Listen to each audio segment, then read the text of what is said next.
way this team has been built. What's it been like from your perspective, Darnell, as someone who's been a day one that's seen the ups and downs? And then for you, Dylan, like what's it been like as someone who's come in a little bit more recently, but at the same time, you've seen it at the grassroots level with Bakersfield and sort of how that's become a pipeline in its own right? Yeah, I think the organization as a whole, like, especially from when we first got here, just grown and grown. I think obviously the resources and everything that they put into making sure that all of us as players have every opportunity to grow and reach our full potential. There's a reason why I got here 9 years ago, and been in the playoffs the last 5 years, and it's just at some points, when you first get here, it was like, are we ever going to even play in the playoffs? And now to over the last few years be a team that's competing at this time of year, it's just a testament to obviously ownership and management of where they wanted this team to grow and get to. So it's kind of cool to be here talking to you today.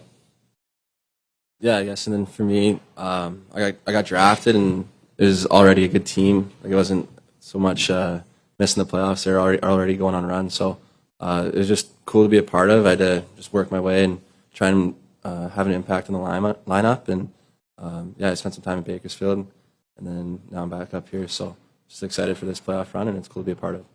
We'll go on the right to Rish. Dylan, what's it like playing on Leon Draisaitl's line as a young player? How much talking does he do to you in game, off days? What's his messages to you? Yeah, I mean, it's been great. Obviously, he's probably the best linemate I've ever played with. So it's just cool to be a part of. So you kind of see how he plays the game, and just trying to read off him. So he's been great to me. He's been talking to me a bunch. Talks to me on the bench. Talks to me on the off days, and just kind of gives me little tips and pointers here and there. So it definitely is. It's pretty big for the confidence playing with a guy like him, and just try and feed him the puck and get open. We'll go center left. Darnell, you've been at this stage of the playoffs before. What's different 2 years later? And do you allow yourself to start thinking about how close you are to a Stanley Cup, or does that get you in trouble as a player? Yeah, I think just staying present, staying in the moment, not thinking about anything else other than where we are right now. I think that's pretty important this time of the year. I would say this time around, just obviously the more experience you get, and it's kind of true within the whole playoffs, but the more experience you get in different situations, the more comfortable you get, and that's no different here. Having this be our second time in the last 3 years of being in this position. Obviously, the first time that we were here, we didn't make the most of the opportunity. So, this is a good opportunity for us to show what we've learned over the last couple of years. We'll go back right to Kyle. Just following up on that, you played a Colorado team 2 years ago that was ready to win at that time. Anything stick out about those 4 games, just about how demanding it is to get results this late in the year that stuck with you? Yeah, obviously it was a team that came out and just played, at a high pace and high level execution from start to finish, and that's kind of what set that series apart between them and us. And I think it was obviously for us it was a big step even to get to this position at that point. But at the same point, it makes you hungry to want to get back and like I said, learn and show that this is somewhere you compete year after year. We'll go front left to Derek. Hey, Darnell. I just want to ask you, your PK was so successful against the Canucks. What kind of challenges does Dallas's power play present to you guys, and what do you guys have to do to try and match that success? Yeah, obviously Dallas has a very lethal power play, a lot of good offensive weapons. I mean, they're just a good team all around, but obviously their strength and size and ability to deflect pucks and score in the dirty areas, that's going to be somewhere first and foremost for our PK that we have to step up and make sure that we're definitely hard in those areas. So with that said, I think we just have to also have confidence in our group and what we do as a PK. Obviously, every team's going to present different challenges, but we have to have a lot of confidence in what we've done, throughout the year and so far in the playoffs, and believe, in the group that we have. We'll go center right to Bob. Darnell, just a thought on their transition game.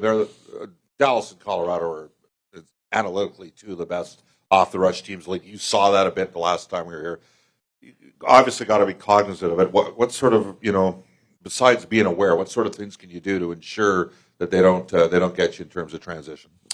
Yeah, I think we talk a lot of the transition game. A lot of it goes into the 5-man unit defending, having a good F3, being above their skill. Obviously, they have a lot of defensemen that are fast and like to get into the play. So there's an importance, obviously, for the D-men to make good reads, but at the same time, for forwards to be above those D-men when they're jumping into the play. So, when you're playing against a team that's good off the rush, a lot of the times it takes all 5 guys out there when that puck turns over to be aware and be conscious and get back.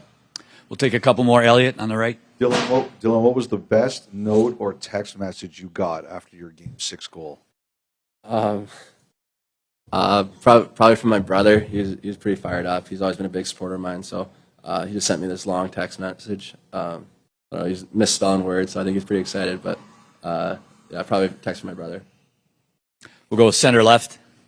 Darnell, there's no secret that last time you guys were here, it wasn't a particularly great game, but how did that game kind of allow you to reset down the stretch and ultimately get you where you are now?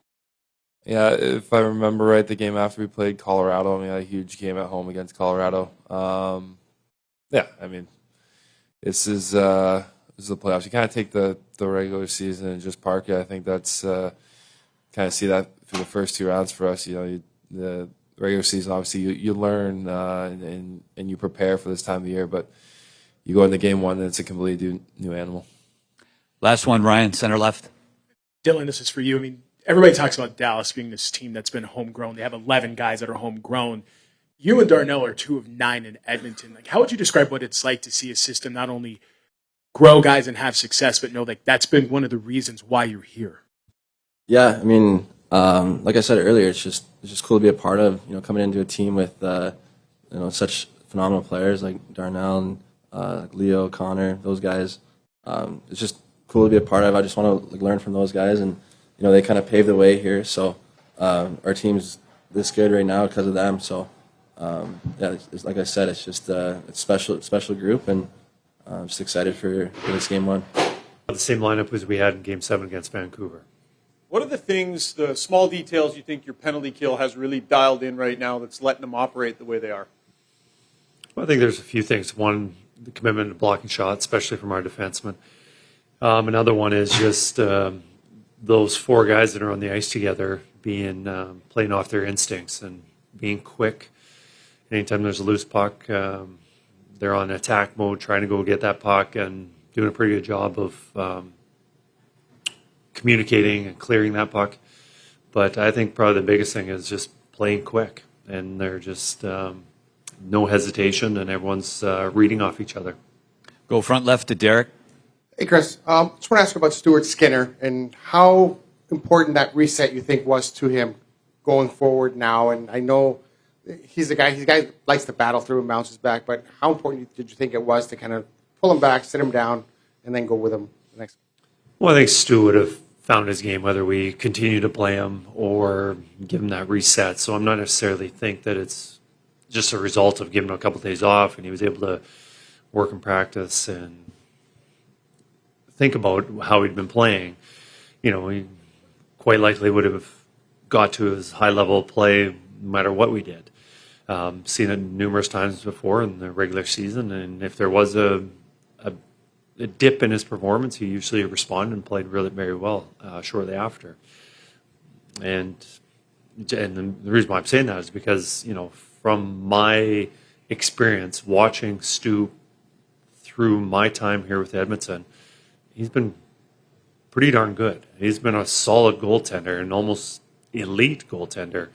I think we've got a lot of confidence in him, and he'll play well for us. Center left. Chris, just back here.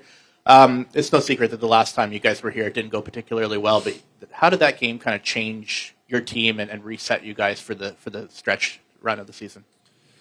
I think it just gave us the opportunity to think we're not quite there. Here we were playing an elite team with Dallas, and I know at the time they were on a very nice roll. They're winning a lot of games, and we came in here and got beat pretty badly. And it allowed us to say that, if we want to compete and play at this high level, there's things that we need to work on. And, I think there are some aspects of our game that did get better. But at this point of the year, you still have to improve and just get better. Center right, Sean. As a coach, how do you go about ensuring you get the most out of your team depth in a series that looks like it's going to require that? Yeah, it's very important. You look at Dallas's lineup, and they got ultimately really no weaknesses. They've got a lot of good hockey players, and the chemistry seems to be working. And it's important that that everyone's contributing. Obviously, usually you can look back at a series or a game, and if you win or lose, it's your best players usually have to be your best players. But over a 7-game series and against a team like Dallas, you just can't rely on those guys. Only the ones bringing it every night. You need everybody. And I think we took strides. I think we got some steps in that Vancouver series. Especially our fourth line playing a lot of key minutes for us in key situations. Going into the series, we're going to need all 4 lines and all 6 defensemen playing really well for us. Third row on the right, Mark. Go ahead, yeah. You guys, in that Vancouver series, you kind of fell into that thing where you got really top heavy for a couple games. And, your team over the years has done that periodically. When you're playing a team that's coming at you with 4 lines, and that's what they've been doing for a long, long time, is it imperative, right? Is going top heavy like you did against Vancouver not even an option here? There's going to be games where we rely on those guys more than we, your typical rolling 4 lines. That's not what we're going to do. We're not going to all 4 lines have equal ice time. Some teams have success with that, but when you have your top players as good as they are, you have to put them out in more situations, more ice time, more crucial moments of the game. But to say that they're going to get all those key moments, I don't think that's a recipe for success. We need other guys doing things, and I think we feel confident with everyone the way they're playing right now.